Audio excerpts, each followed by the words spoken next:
Not much is known about the architectural appearance of the Acropolis until the Archaic era.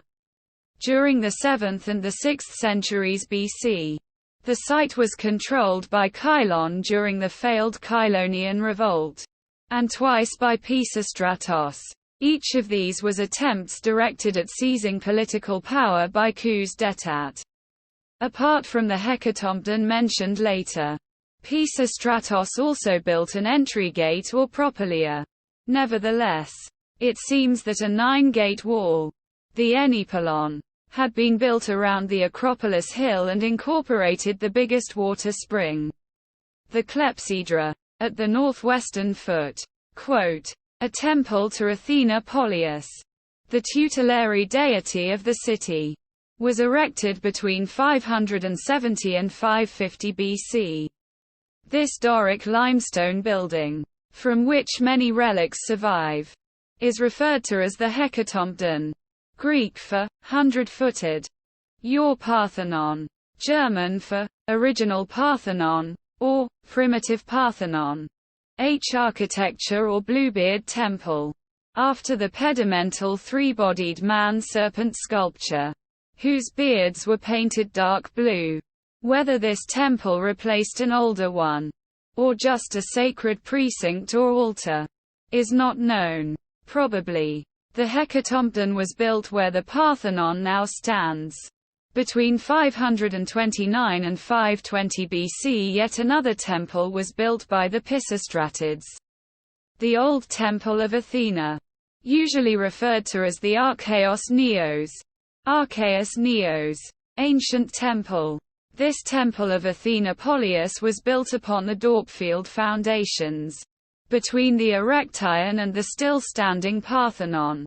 Archaeos Neos was destroyed as part of the Achaemenid destruction of Athens during the Second Persian invasion of Greece during 480 to 479 BC.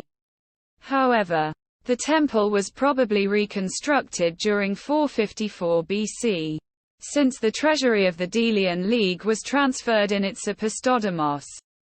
The temple may have been burnt down during 406–405 BC, as Xenophon mentions that the old temple of Athena was set afire. Pausanias does not mention it in his 2nd century AD description of Greece.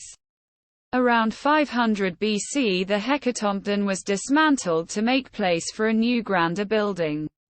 The older Parthenon, often referred to as the pre-Parthenon, early Parthenon. For this reason, Athenians decided to stop the construction of the Olympion temple, which was connoted with the tyrant Pisistratos and his sons, and, instead, used the Piraeus limestone destined for the Olympion to build the older Parthenon.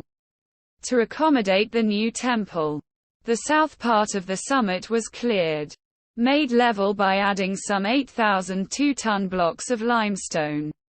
A foundation 11 meters, 36 feet, deep at some points, and the rest was filled with soil kept in place by the retaining wall. However, after the victorious Battle of Marathon in 490 BC, the plan was revised and marble was used instead. The limestone phase of the building is referred to as pre-Parthenon I and the marble phase as pre-Parthenon II. In 485 BC, construction stalled to save resources as Xerxes became king of Persia, and war seemed imminent. The older Parthenon was still under construction when the Persians invaded and sacked the city in 480 BC. The building was burned and looted, along with the ancient temple and practically everything else on the rock. After the Persian crisis had subsided, the Athenians incorporated many architectural parts of the unfinished temple, unfluted column drums, triglyphs, metopes, etc., into the newly built northern curtain wall of the Acropolis, where they served as a prominent war memorial, and can still be seen today. The devastated site was cleared of debris, statuary, cult objects, religious offerings, and unsalvageable architectural members were buried ceremoniously in several deeply dug pits on the hill, serving conveniently as a fill for the artificial plateau created around the classic Parthenon. This, Persian debris, was the richest archaeological deposit excavated on the Acropolis by 1890.